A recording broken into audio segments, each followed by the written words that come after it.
Pela estimulação intelectual, física e emocional, o cérebro modifica-se, sob o ponto de vista anatómico e funcional. Aumentam as ligações entre os neurónios, através dos seus ramos, fortalecem-se essas ligações, formam-se novos neurónios, ativa-se a cascata de neurotransmissores que regulam a ligação entre os neurónios. Este é o slide que vem um pouco explicar aquela contradição que existe em alguns trabalhos que se podem consultar na literatura. De facto, atingimos o pico intelectual cognitivo entre os 20 e os 30 anos. Mas reparem que aos 80 anos, se continuarmos a estimular o nosso cérebro, nós podemos ter uma rendibilidade cognitiva que se aproxima da rendibilidade média dos 30. E que aos 90 anos podemos ter uma rendibilidade semelhante à rendibilidade média dos 40. Tudo depende da maneira como utilizamos a cabeça, o nosso cérebro. E que só baixamos abaixo daquela linha funcional quando se atingem os 100 anos, se continuarmos sem exercitar o cérebro. Porque se exercitarmos a cabeça, se fizermos exercícios, se nos interessarmos em ler, em estudar, em conviver, então nós podemos ultrapassar a linha funcional e manter uma atividade intelectual que permita independência e envelhecer de uma maneira ativa e com qualidade. Bem, então se é assim, o que é que podemos fazer? Ou como é que podemos viver as nossas vidas para mantermos e melhorarmos as nossas funções cognitivas? A minha primeira sugestão, que já resulta do que tenho estado a dizer, será praticando ginástica mental. São os exercícios intelectuais. Estudos de treino cognitivo demonstraram que os idosos podem melhorar as suas funções cognitivas quando sujeitos a intenso treino com estratégias que promovam o raciocínio e a memória. Estes estudos sugerem que existe uma reserva potencial nas funções intelectuais dos idosos que podem ser aumentadas através do treino e que nos permitem, portanto, entrar naquela sombra sombreada acima da média. Tem aqui um resultado de um estudo em que as pessoas eram treinadas a memorizar um conjunto de palavras que depois eram obrigadas a repetir até um número de 30. E reparem que, à medida que o tempo do estudo foi decorrendo, tanto os idosos como os velhos também foram melhorando a sua capacidade cognitiva. Num estudo publicado em 2007, no Neurology, em 775 idosos sem demência, foi registada a frequência de participação em 9 atividades estimulantes cognitivas, durante 5 anos, com avaliação anual. 90 idosos desenvolveram doença de Alzheimer. O risco de doença de Alzheimer foi 2,5 vezes maior nos idosos com baixa atividade cognitiva, em comparação com os que praticaram altos níveis de atividade cognitiva. É isto que se representa aqui, a vermelho, os que praticaram e que desenvolveram grande atividade intelectual, e o azul, aqueles que tiveram pouca atividade intelectual. E este treino pode fazer-se de muitas maneiras. Aqui está uma das maneiras de o fazer, através de programas de computador, do REACOM, em que se podem estimular a memória cognitiva, a associação de imagens, o raciocínio lógico e por aí fora. E estes são alguns dos trabalhos que se publicaram nos últimos anos, na última meia dúzia de anos, em que reforçam o que tenho acabado de dizer, que é o efeito e a melhoria das funções cognitivas com o treino. A segunda sugestão é o exercício físico. E esta poderá ser para alguns uma novidade. Então a prática de exercício físico terá relação com a cognição?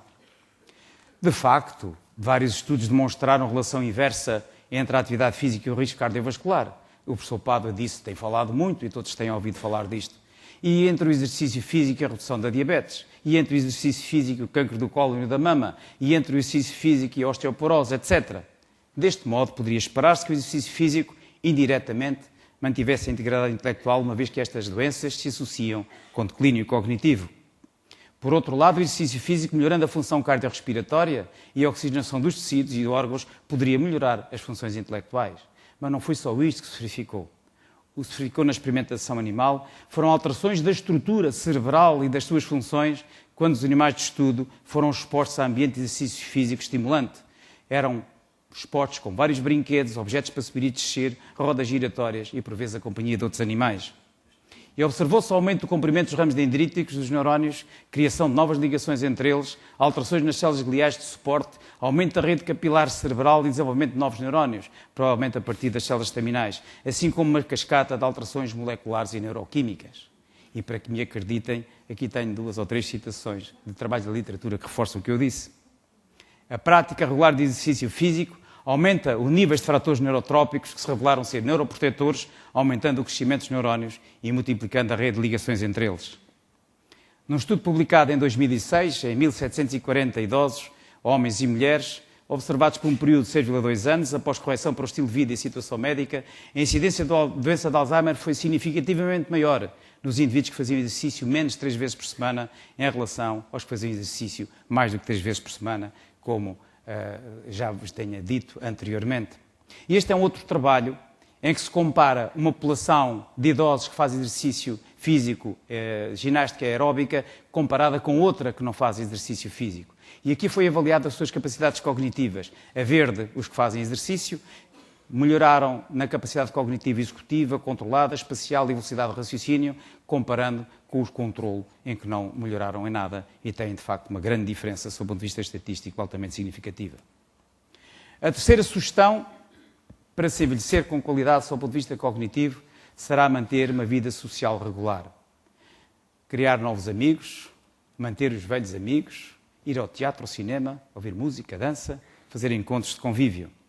Não os quero amassar com exemplos, mas isto é um estudo sueco, em mais de 1000 pessoas idosas de Kungsholmen, no distrito de Estocolmo, as que referiam participação diária ou semanal em atividades sociais, como ir ao teatro, participar em organizações de reformados, tinham 40% menos risco de desenvolvimento de demência durante os 6 anos de observação do que as pessoas que não participavam nestas atividades. Vários outros estudos concluíram que ser casado, não viver sozinho, ter filhos, ter ligações sociais estreitas, conviver com crianças e amigos e sentir-se feliz com estes contactos se relacionavam com a redução do risco de demência. Esta informação apoia a ideia de que altos níveis de desenvolvimento social se relacionam com a redução de risco de declínio cognitivo e de demência no idoso, pela estimulação que provocam e originando, portanto, alterações anatómicas e funcionais cerebrais, a tal neuroplasticidade de que vos tenho vindo a falar. A quarta sugestão será evitar o neuroticismo, a depressão, a ansiedade, a raiva, os complexos de culpa, a vergonha. Um grupo de 800 idosos sem demência, com autoavaliação, usando um teste standard de personalidade neurótica, tiveram avaliação clínica anual durante um follow-up de 5 anos. A 140 idosos foi diagnosticada a doença de Alzheimer. Os idosos com alto nível de neuroticismo tiveram cerca de 2 vezes mais incidência de Alzheimer do que os com baixo nível de neuroticismo. Aqui tem a diferença a vermelho, os com alto nível de neuroticismo, e a azul, aqueles que conseguiam adaptar-se e viver contra o stress dessa situação. Então, a primeira conclusão, e estou a acabar, e ainda tenho 3 minutos, é que o idoso saudável não é um ser esquecido, ou confuso, ou demente, que o cérebro se treina como um músculo. Lembre-se, use-o ou perde-o. E que o conhecimento da plasticidade dos neurónios é, de facto, uma das maiores conquistas do século XXI. A segunda conclusão é que todas as medidas sugeridas pelas organizações de medicina preventiva, pela nossa Direção-Geral de Saúde, pelo Alto Comissariado da Saúde, para a obtenção do envelhecimento ativo, mais importante, diz respeito à preservação das funções cognitivas. E então, em síntese, como podemos preservar as funções cognitivas ou ajudar o cérebro a envelhecer bem? Envolvendo-nos em atividades intelectualmente estimulantes, fazendo a ginástica mental, praticando exercício físico, mantendo e alargando as ligações sociais, passando tempo com amigos e familiares, participando e organizando reuniões e atividades em grupo, aprendendo a lidar com o stress, desenvolvendo e assumindo atitudes positivas em relação a nós próprios e ao mundo.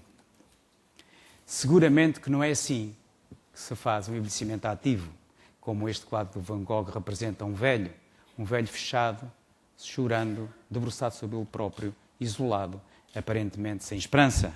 Mas talvez seja assim, continuando ativo toda a vida, a trabalhar, nunca se reformando, que é uma condição prévia para se ter um envelhecimento ativo. A pessoa pode se reformar da sua atividade profissional, mas tem que criar outra atividade e continuar a trabalhar e a empenhar-se para poder chegar.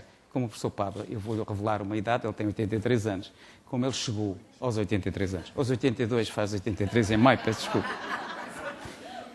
Ou então ainda deixar-vos esta fotografia do meu mestre Nogueira da Costa, que muitas vezes recordo, gostava muito de fazer fotografia e fotografou esta velhinha que vendia flores. E eu costumo dizer que esta fotografia nos dá a esperança de podermos envelhecer com a cor e o perfume das flores, se fizermos aquilo que eu acabei de vos referir. Muito obrigado pela atenção.